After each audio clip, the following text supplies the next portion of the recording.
Ndugu zangu, taifa la Mungu, tumsifu Yesu Kristo.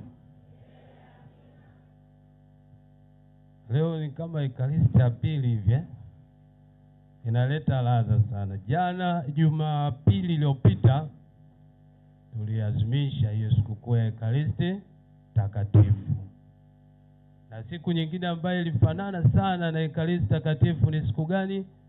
Kipindi kile cha Kwaresma, siku ya Alhamisi Kuu. Siku ya Alhamisi Kuu Yesu alituwekea mambo matatu. Mambo hayo ni yapi? Halo? Mambo matatu ambayo Bwana wetu Yesu Kristo, mfalme wetu, alituwekea siku ya Alhamisi Kuu ni yapi? Kwanza kabisa Ekaristi Takatifu, pili sakramenti ya daraja takatifu ya upadre, na tatu amri kuu ya mapendo. Kwa hiyo leo kwa namna nyingine tena tunarudia mawazo yale yale ambayo Yesu Kristo ameyafanya siku ya Alhamisi Kuu, lakini pia ameyafanya siku ya Dominika iliyopita, na leo tena kwa watoto wetu juu ya Ekaristi Takatifu tunarudia matendo hayo. Katika somo la kwanza tumemwona Mungu akieleza juu ya matendo mema aliyowatendea wana wa Israeli. Aliwatoa utumwani Misri. Kwa nini tunasema aliwatoa kule utumwani Misri? Kwa nini tunaita utumwa? Kwa sababu wana wa Israeli walipokuwa utumwani Misri walipatwa na mateso makali sana. Kwanza kabisa kuwa nje ya nchi yao. Sidhani kama mmoja anaweza kufurahia kuwa nje ya mahali pake.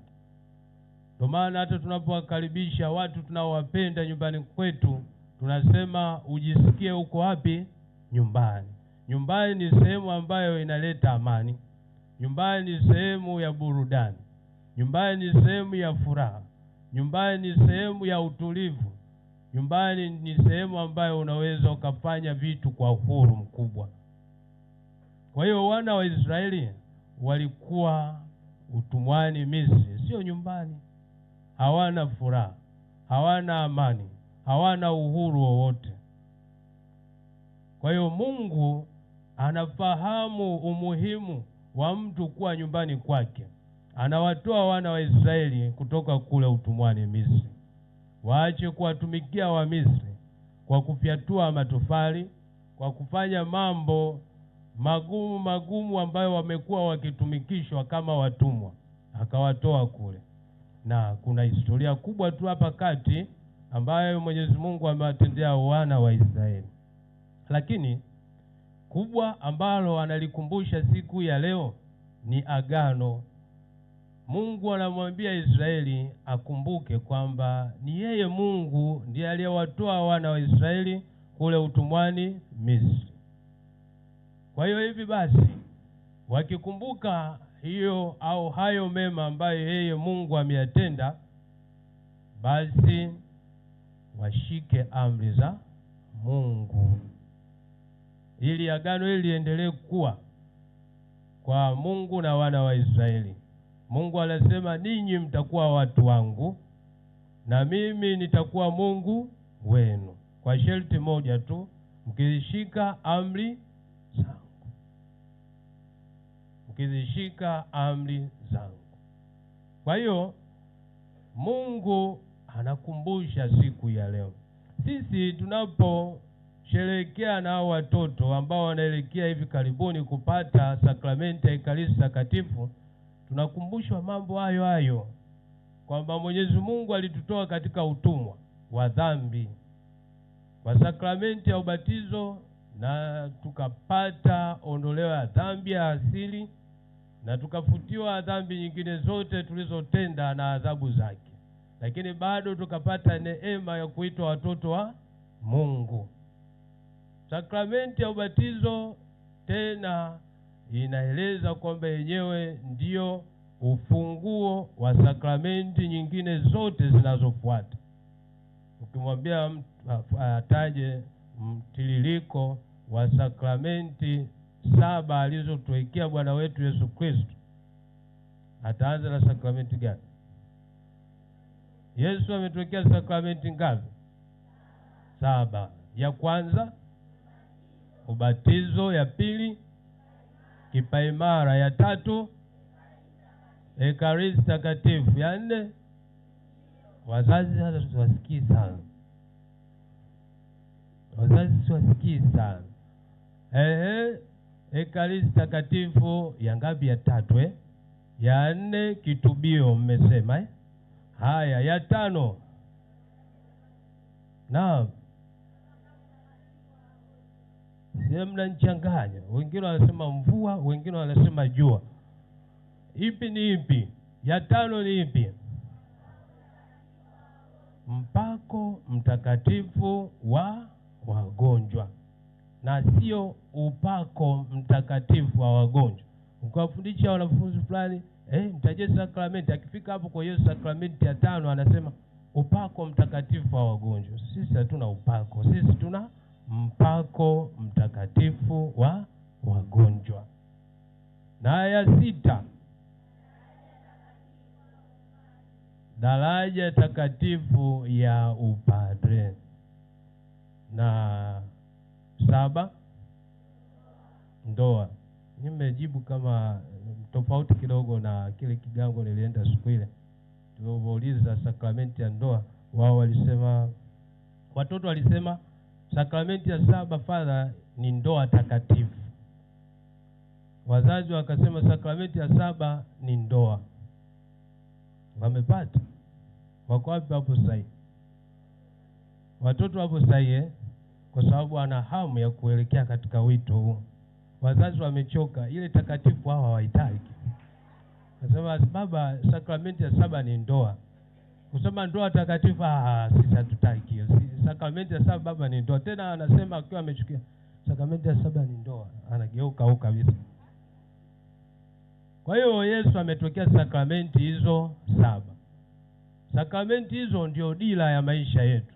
Kama tukikumbuka leo, umuhimu mkubwa tunaelezea hasa katika sakramenti ya Ekaristi Takatifu, lakini lazima tuguse na sakramenti zingine zitusaidie katika kukoleza imani yetu. Sakramenti ni nini?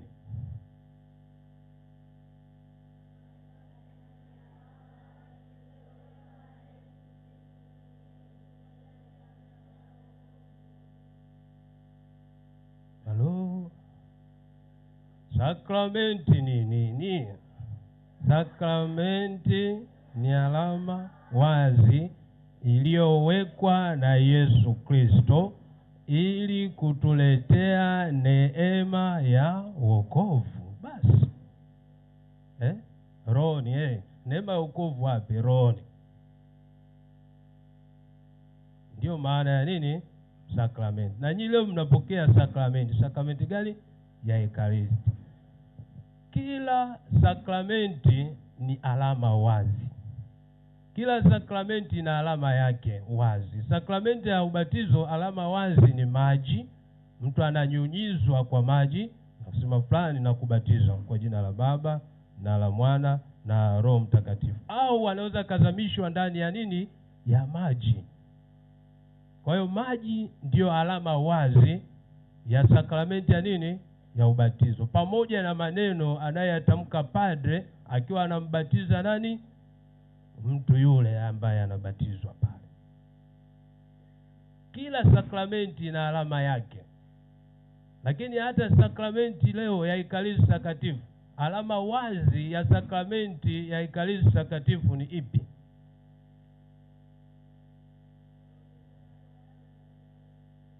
Mwili na damu ndio alama wazi. Mwili ni alama. Mkate hiyo ni alama, na nini? Na divai vinakuwa pale kama alama. Ikiwa haijabarikiwa hapo, haina nani sana, hivyo tunaitunza tu kwa heshima. Lakini ikishabarikiwa, mkate utakuwa nini?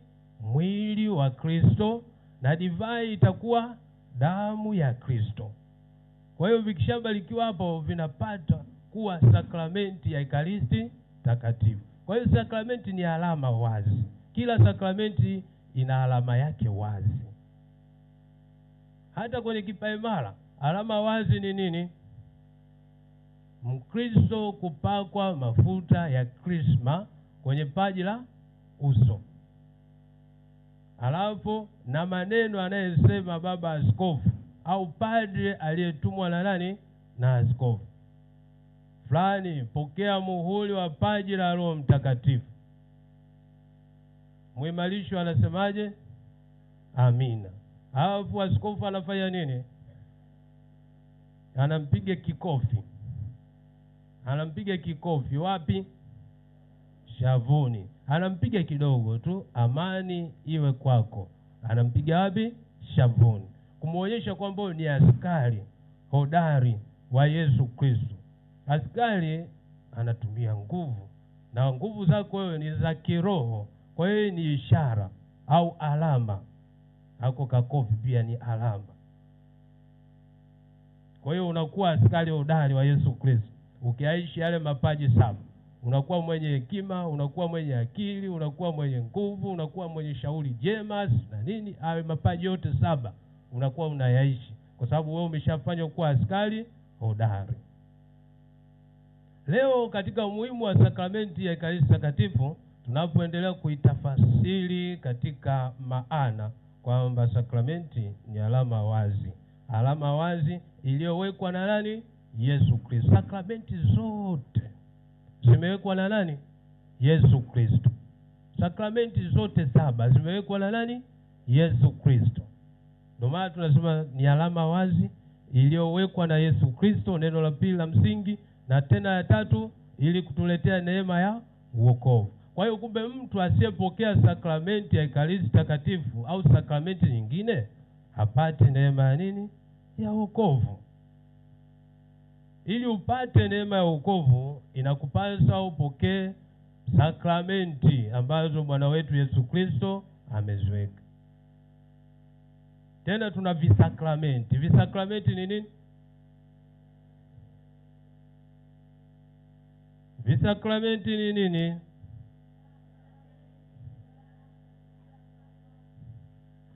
Visakramenti ni baraka za kanisa juu ya watu na vitu. Sakramenti ni baraka za nini? Kanisa. Huku ni kanisa. Kwenye visakramenti kuna kanisa. Kwenye sakramenti kuna nani? Yesu Kristo mwenyewe ndio ambaye amewekwa. Visakramenti vimewekwa na kanisa. Sakramenti zimewekwa na nani? Tukisema visakramenti sio kwamba hostela umeikata kimekuwa kidogo dogo hapo unasema kwamba hiki ni kisakramenti. Bado umenipatia kisakramenti. Hapana, ile ni sakramenti kamili ya mwili na damu ya nani? Yesu Kristo. Kwa hivyo visakramenti ni baraka ya kanisa juu ya watu na vitu.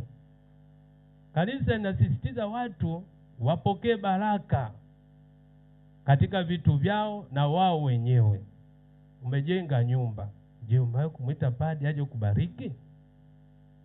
Anakuja na kibariki, kinapata kuwa kinini? Kisakramenti kitakatifu. Sasa umenunua kiwanja, umemwita padri aje abariki? Umenunua gari, umemwita padri aje abariki? Umenunua peni ya kwenda kufanyia mtihani, umempelekea padri aibariki ili mtihani wako uende vizuri? Chochote kile kinachobarikiwa kinakuwa kinini? Kisakramenti. Hata watu waliobarikiwa wanakuwa ni nini? Visakramenti. Mimi kama padre nimebarikiwa, nimepakwa mafuta kwa ajili ya kubariki watu na vitu, na mimi ni nini? Kisakramenti. Hivi nikivaa hivi, nikiwa naendesha gari kule barabarani, bahati mbaya nikatenda makosa, alafu nikakutana na polisi traffic, akaniambia kwamba mbona ume overspeed? Akiangalia hivi anakuta nguo ya nini? Ya kanisa. Baba uende. Anasema baba uende. Ameniheshimu mimi au amemheshimu Yesu? Lakini katika ujinga wangu mimi kama innocent nimetenda kosa kwa overspeed barabarani. Lakini huyu kwa kumtazama Yesu, mimi napata nini? Msamaha. Nenda. Lakini najua kwamba nimetenda makosa, nimeoverspeed barabarani, nenda mwendo kasi kupita kile kipimo kilichowekwa pale. Tupo pamoja? Tupo pamoja?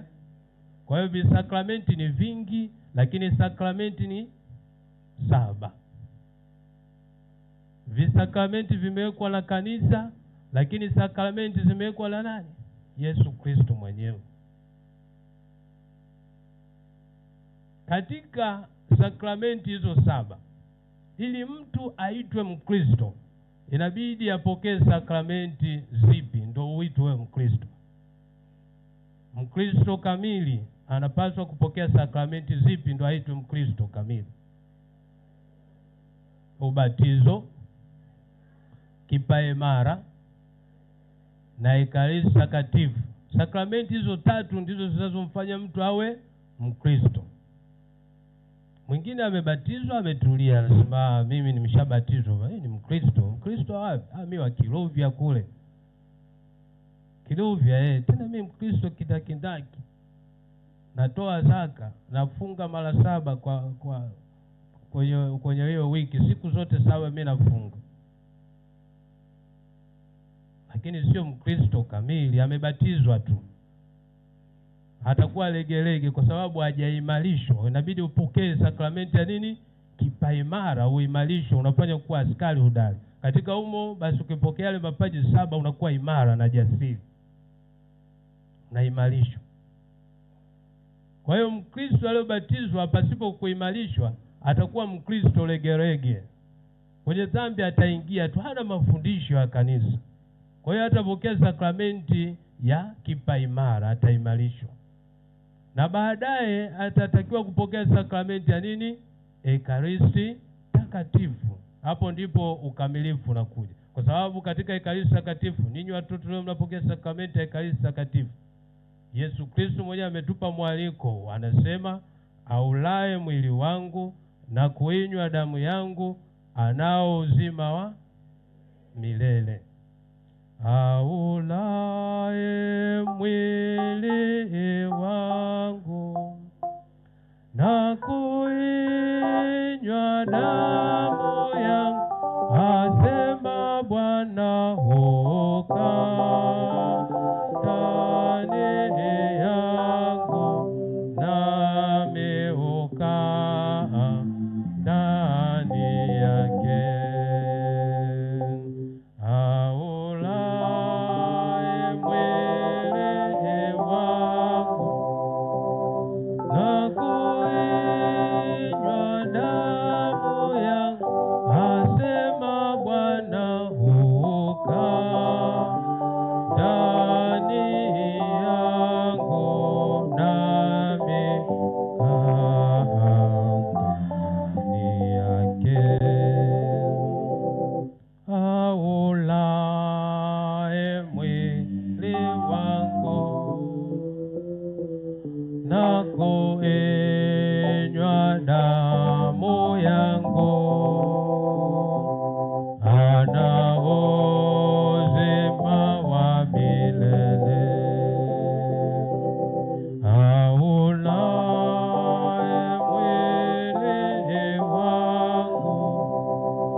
Vizuri, lakini ndani ya sisi tulioimba kuna wengine hawapokee mwili wa Kristo.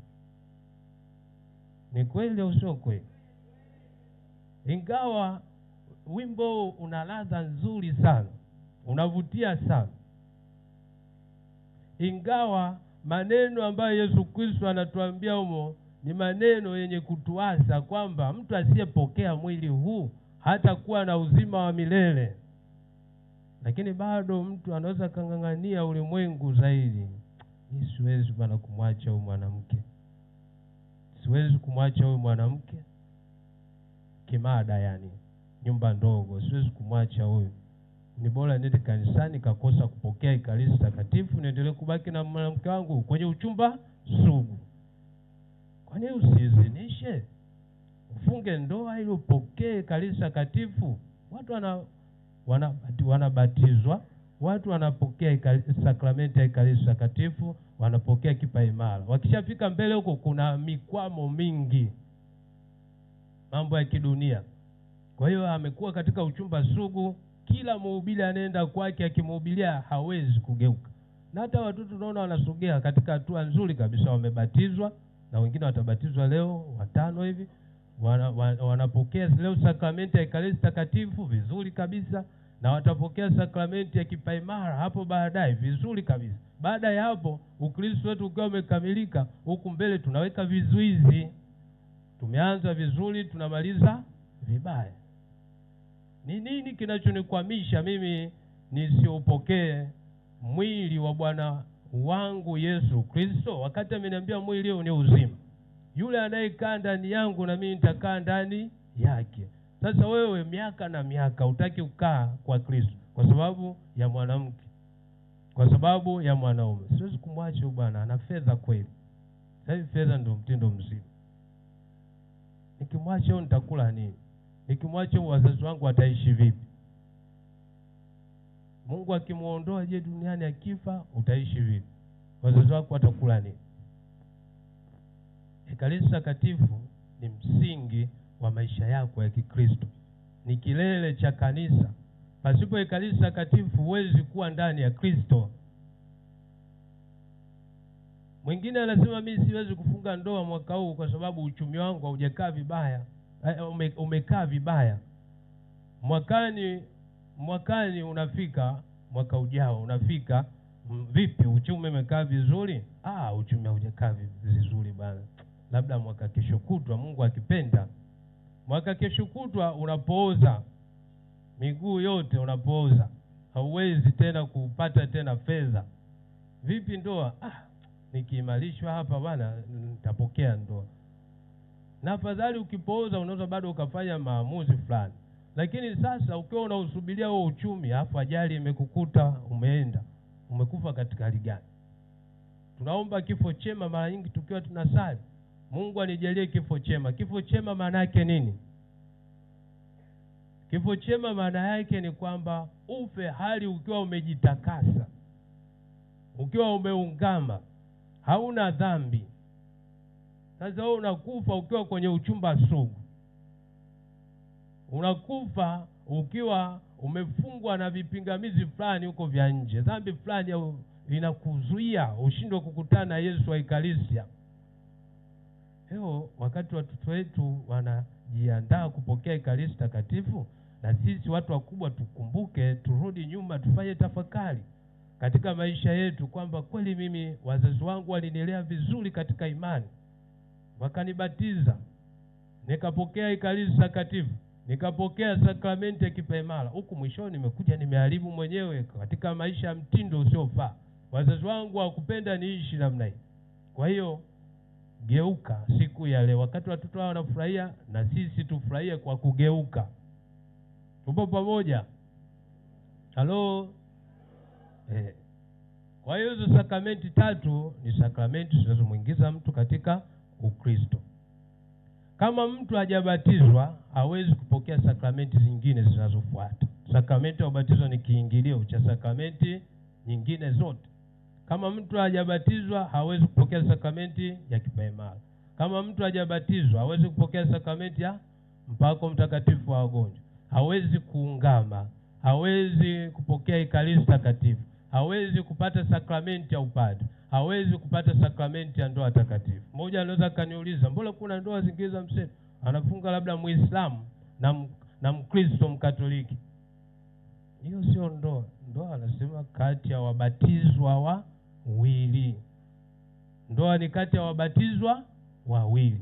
Ndio maana hii sakramenti ya ubatizo imeitwa kwamba ni kiingilio cha sakramenti nyingine. Nyinyi mnapewa baraka tu ya kwenda kuishi kama mtu mume na mtu mke. Waliobatizwa ndio ambao wanaingia katika ndoa takatifu na sakramenti hizo zingine zote. Katika sakramenti hizo nazo zimegawanyika katika makundi mawili. Sakramenti zimegawanyika katika makundi mawili. Kuna sakramenti za zipi na zipi? Za wafu na za wazima. Sakramenti za wafu ni zipi? Sakramenti za wafu ni sakramenti anazopokea mtu akiwa katika hali ya dhambi. Ukiwa umetenda dhambi, wewe tunakuita umekufa. Kwa hiyo inabidi upokee sakramenti hizo upate ondoleo la dhambi ulizozitenda ili uwe mzima tena. Sasa sakramenti hizo za wafu ni zipi? Ya kwanza kabisa ubatizo. Katika ubatizo mtu anabatizwa, anaondolewa dhambi ya asili na dhambi nyingine alizotenda. Sakramenti ya pili ya wafu, kitubio. Mtu anaungama dhambi zake, anakuwa mzima tena. Sakramenti ya tatu ya wafu, mpako mtakatifu wa wagonjwa. Ndio maana tunasisitiza, unapomwona mgonjwa hawezi, anamhitaji padri, nenda mwite padri, mara atakwenda. Anapotoa mpako mtakatifu unamuimarisha mwili wake yule mgonjwa, na mpako mtakatifu unamsaidia kumuondolea dhambi zake zote alizotenda. Hizo ni sakramenti za wafu. Sakramenti za wazima ni zipi? Ni sakramenti anazopokea mtu ambaye yupo katika hali ya nini? Utakaso. Mtu ambaye ameungama, yupo safi. Hizo ni sakramenti za wazima, ambazo ni zipi na zipi? Kipaimara, alafu ekaristi takatifu, alafu daraja takatifu ya upadre, alafu ndoa takatifu. Safi. Kuna mzazi mmoja naona ndoa yake ipo hai, amesema ndoa takatifu. Safi. Ndoa takatifu zipo 4. Unapotaka kuzijongea hizi lazima uungame. Unaungama, unajiweka safi, unasogea huko. Mungu anaweka nguvu hizo ndani yetu. Katika Injili takatifu tumemuona Yesu Kristo anawaita wanafunzi wake, anawateua. Wanafunzi wake walikuwa wangapi? 12. Kwenye tendo la kuitwa kwa jina kuna maana kubwa sana. Unaonyesha umuhimu kwako wewe unaitwa, kwamba wewe ni wa kipekee. John nakuita, fulani nakuita. Hapa mpo wengi sana, kila mmoja anaweza sione thamani yake, lakini katika nyinyi wengi nikamuinua mmoja kwa kumuita jina, atajisikia yeye ni special sana kuliko wengine. Na ndivyo Bwana wetu Yesu Kristo katika Injili anaonesha kuwaita mitume wake kwa majina kila mmoja. Hata sisi tunapopata sakramenti ya ubatizo tunapewa jina. John nakubatiza kwa jina la Baba na la Mwana na Roho Mtakatifu. Wewe umekuwa special kwa Kristo, ni mteule, ni mtu mwenye thamani mbele ya Mungu. Umeitwa kwa jina lako. Kwa hiyo kama umeitwa kwa jina lako, ujishikamanishe na Kristo mwenyewe. Lakini pia hata katika sakramenti ya kipaimara bado unaitwa kwa jina lako ulilopewa siku ya ubatizo. Fulani pokea muhuri wa paji la Roho Mtakatifu, amani iwe kwako. Kwa hiyo ni mtu special. Na Yesu leo anapotuita, manake sisi tu special. Sasa katika uspecial wengi tunajisahau mno. Tunajiona hatuna nguvu hizo. Tunajiona tu watu wa kawaida, lakini wewe sio mtu wa kawaida. Kuna padri mmoja katika miaka yake kadhaa ya upadre, siku moja akiwa anatumikia kama padre paroko sehemu fulani, asubuhi ametoka kwenye ibada ya misa takatifu katikati ya wiki, akarudi nyumbani kwake baada ya misa, akaenda kuoga. Akiwa bafuni anaoga, maji yanachuruzika hivi, anasikia mtu anabisha hodi. mpishi uko wapi? Mbona haitikie huyu mtu anaibisha hodi? Mara akamsikia mpishi anaitikia karibu, sema ngoja niwaache waendelee zao. Mara anasikia wanazungumza, padri nitamkuta. Padri akasema huyu padri yupo ndani. Aliposikia anatajwa padri nitamkuta, sema hii issue inanihusu mimi. Akafunga yale maji asikilize kuna kitu gani kinaendelea huko. Padri yupo anaoga. Akasema sawa, nimekuja nije nimuone padri, mwanangu huwa anasumbuliwa sana na mapepo. Haya mapepo ana nguvu kweli, tukimfunga kwa cheni anakata, na wakati mwingine anajikata na vitu vikali, madamu yanatoka. Sasa sijui nitafanyaje mimi. Nimekuja kwa padri, ndio suluhisho langu la mwisho, kwa kuwa yeye amepakwa mafuta basi. Sasa yule padri hajiamini. Kama wewe uliyepokea sakramenti ya ubatizo usivyojiamini kwamba ni Mkristo imara, wewe ni mwana wa Mungu. Kama wewe uliyepokea sakramenti ya kipaimara usivyojiamini, kwa hiyo padri ameshindwa kujiamini. Mbona huko balaa huko? Huyu mgonjwa alioniletea huyu. Basi anazidi kusikiliza yule mama akiwa anajielezea. Yaani licha ya kukatakata vitu tunavyomfunga navyo kamba na nini, ana nguvu kweli. Anaweza akapiga hata mtu huyu.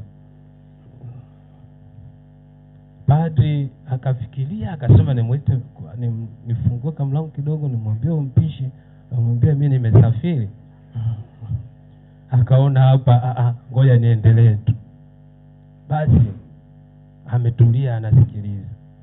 Mama akaendelea kuongeza, tena huyu ni sahau mpishi, anamuita dada, nimesahau dada, ila padri atakapokuja nitamuelezea kwa undani. Huyu ana tabia ya kuona dhambi za watu. Yaani ukitokea tu anataja madhambi yako. Padri akasema hapa sasa itakuwaje? Nimpigie yule padri fulani muinga pepo.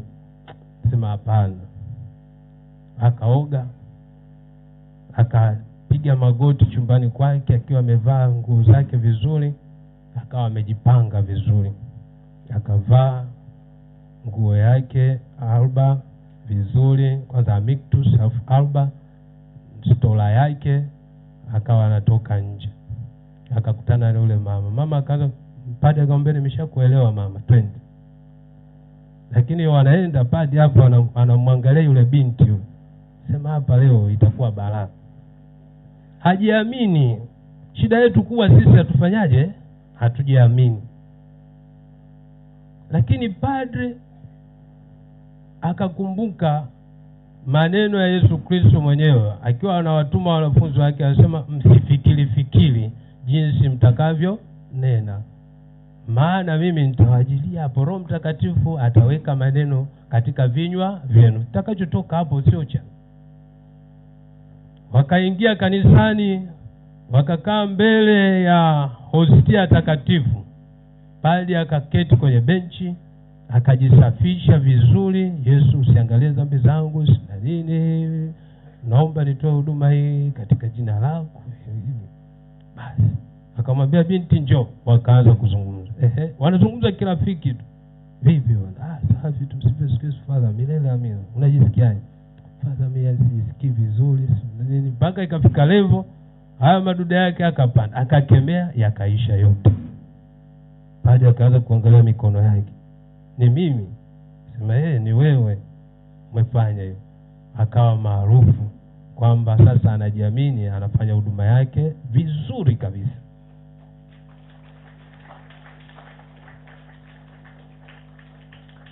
Baada tunaenda kwa mifano, si ndivyo? Huyu ni padri ambaye amesahau upadri wake, anatoa tu huduma hapa altareni. Bwana awe nani si nani. Wakati fulani hatufanyi tafakari ya maisha yetu. Yesu amenitoa wapi? Nimepata hiki na hiki, nilipopata hiki mimi ni nani? Sasa kuna muumini mwingine, mama na mtoto wake wa darasa la 5 la ngapi hapo, nadhani labda niliwaambia. Amekuja parokiani, Father, anatetemeka yule mama, kijasho chembamba kinamtoka. Nimemleta huyo binti yangu huyo, wamemnyoa usiku, amenyolewa hapa na mkazi, milango imefungwa kila kitu, wakati wamelala usiku, lakini amenyolewa. Utafanyaje mimi pale? Mimi nitakufa mimi. Mama, hayo mambo ni madogo sana. Hapa tunasali, na ninyi wenyewe mkirudi nyumbani muamke katika sala. Mkiamka tu katika sala, mambo yote yanakwenda vizuri. Haya, tuanze kusali. Kwa jina la Baba na la Mwana na Roho Mtakatifu, amin.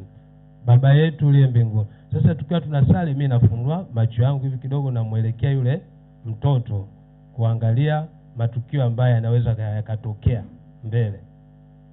Mtoto wa darasa la 5 la 6, sikosei, katika umri ule, ishara msalaba hawezi. Sasa tunafikwa pepo tayari. Ishara msalaba hawezi, hata kama umebatizwa, lakini hukuwa na, tunasema mchezaji mzuri, mchezaji mwenye mazoezi.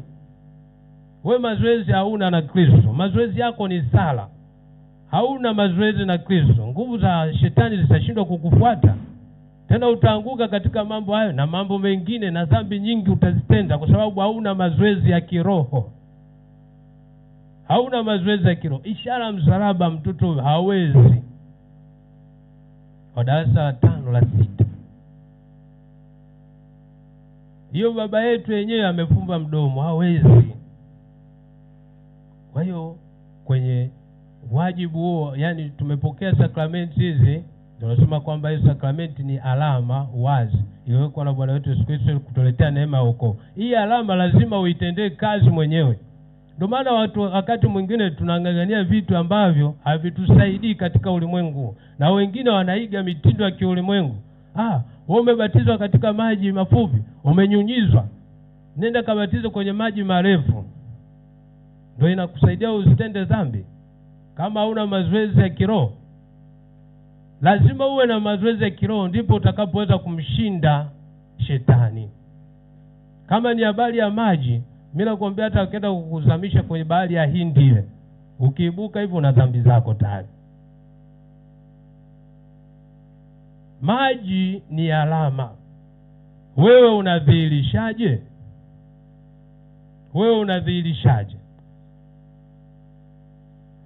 Watoto hawa wanapokea sakramenti ya Ekaristi Takatifu. Watakuja watapokea sakramenti ya kipaimara. Baada ya hapo hautawaona tena wa kanisani. Wachache sana utaona wanaendelea. Ni kweli au uongo? Ni kati ya mada ambazo tunajaribu kudiskasi katika majimbo mbalimbali katika kanisa. Wale watoto wengi ambao huwa wanapokea sakramenti ya Ekaristi Takatifu, wale watoto wengi ambao wanapokea sakramenti ya kipaimara, huwa wanaishia wapi? Huwa wanaishia wapi? Sawa, wengine wanasoma boarding. Huko boarding pia kuna makanisa huko, mbona tuwaoni wakisali? Sawa, wengine sijui hivi na hivi na hivi, lakini kiukweli wengi wanapotea. Wengine wanacheza pool table huko mitaani siku za Jumapili. Wengine wanafanya jogging huko mitaani na nyimbo za ajabu ajabu zinaimbwa wakiwa wanafanya jogging. Ndivyo au sivyo? Jogging itampeleka mwanao mbinguni? Kuna mtoto mmoja alikuja na mzazi wake, tunadiscuss mambo hayo, kwamba mzazi anahuzunika mtoto huyo hataki kubadilika. Kwa nini? Katika mambo mengi tulielewana. Ndio sehemu ambayo mzazi alikosea, mwambia mzazi labda alikebisha hapa, unaonaje hivi na hivi. Mzazi akubali, anasema mna shida fadha hapa nitakiwa. Lakini mwanangu siku ya Jumapili anasema nimpe nafasi awe anakwenda jogging, asiwe anakuja wapi? Kanisani. Ni kweli? Mtoto akasema ndio. Jogging huko mnafanya saa ngapi? Anasema tunafanya saa 1:30. Saa 1:30 Jumapili ndio tupo kwenye ibada.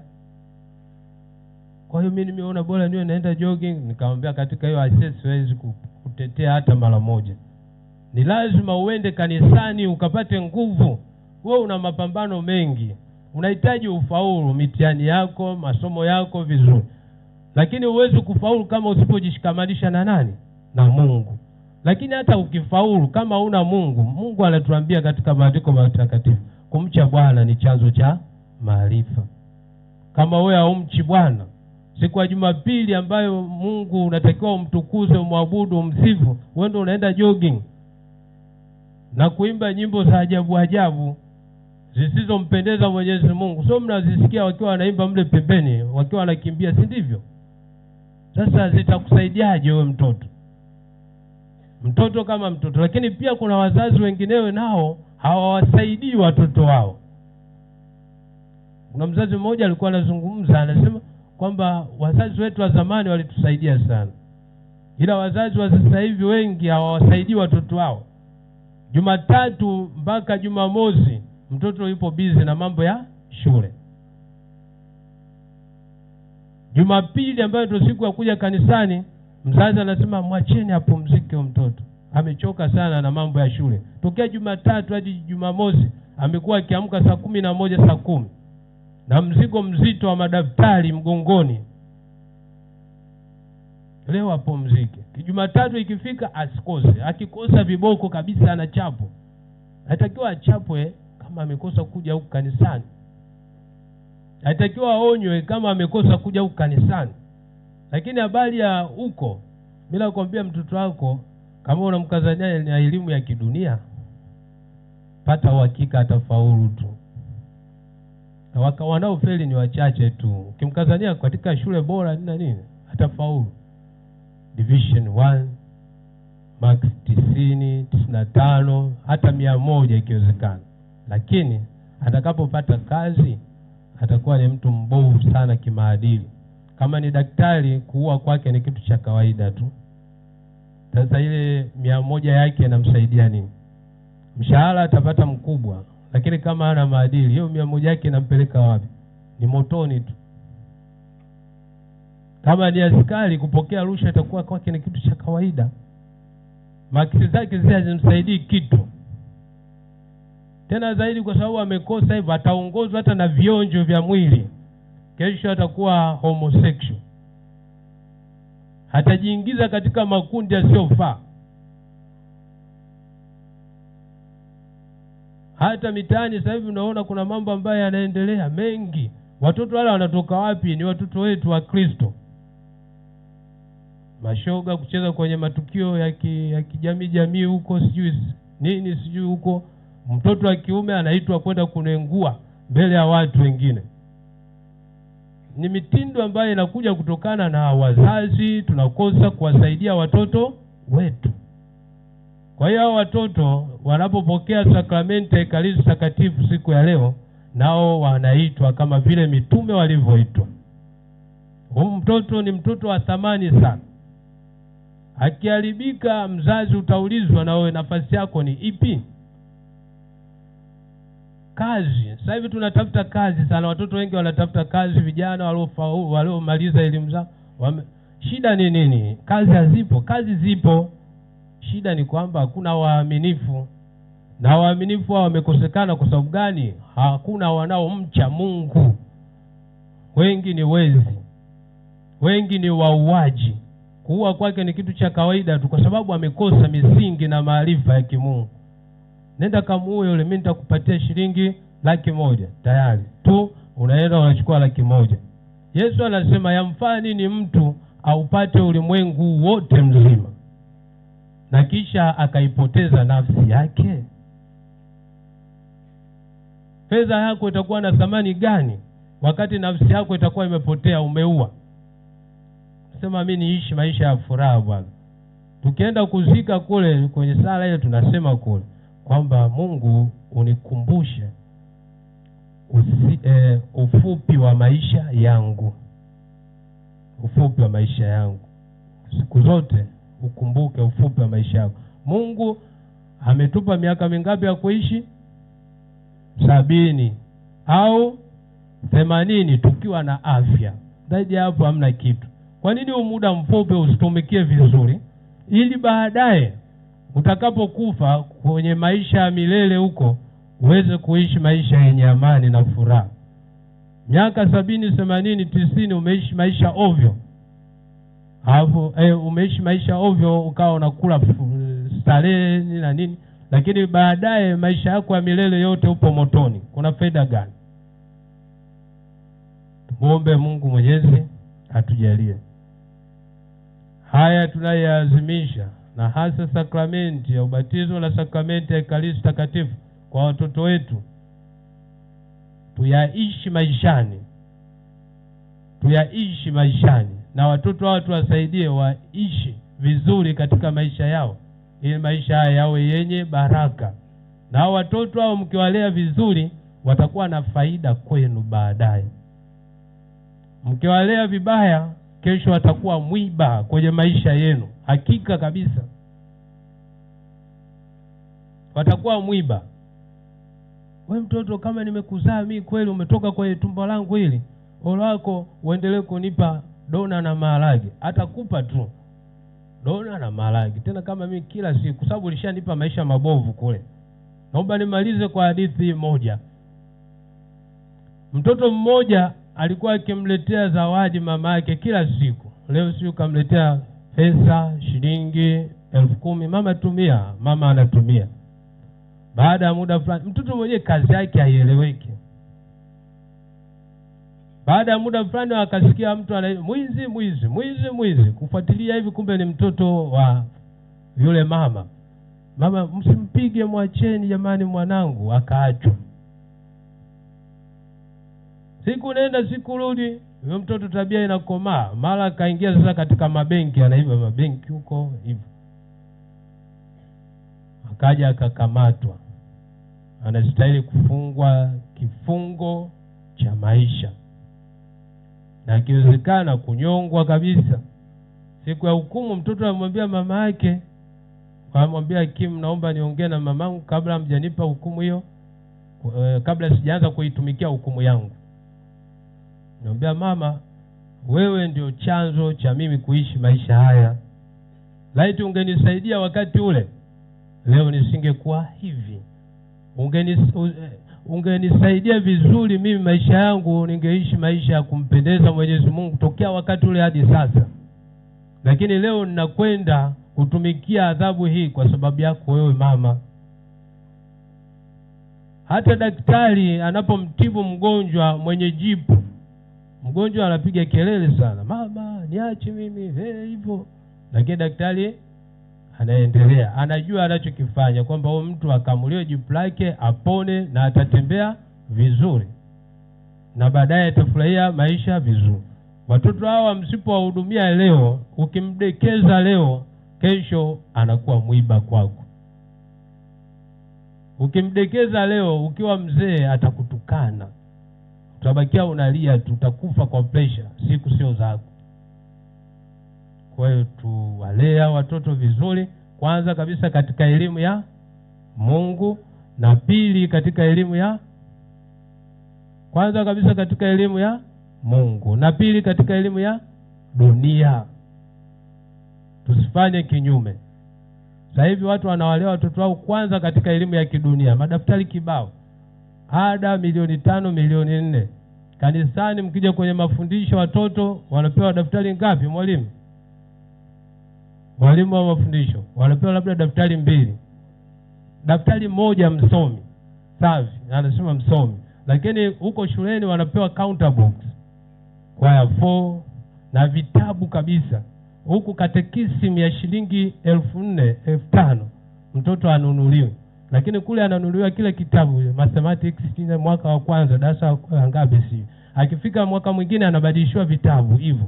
Kule yani mahitaji yote anayatoa, lakini huku katekisimu na chuo kidogo cha sala pamoja na Biblia yake na daftari ni changamoto. Mwalimu labda anataka labda maji ya kunywa, taratibu zingine za kanisa, gharama zinaweza zikawa ngapi? Wazazi mnalipa gharama ngapi kwa ajili ya watoto kufanya mafundisho? Hamna gharama. Labda katekisa akisema jamani mnisaidia hata maji ya kunywa shilingi 10,000. Kanisa lina michango lile. Yaani mtoto kufanya mafundisho tu shilingi 10,000. siku hizi ekaristi, sakramenti ya ekaristi inauzwa. Mnasema huko siku hizi ubatizo unauzwa. Siku hizi kipaimara unauzwa. Kama hauna hela, mtoto wako abatizwe. Sisi huduma hii tumepewa na Mungu bure na tutatoa bure. Wewe mlete, tutabatiza. Lakini wewe kama ujui umuhimu wa sadaka kwa ajili ya mtoto wako, tutakubatizia tu, alafu na Mungu mwenyewe atatenda. Mungu Mwenyezi awabariki sana. Tumsifu Yesu Kristo.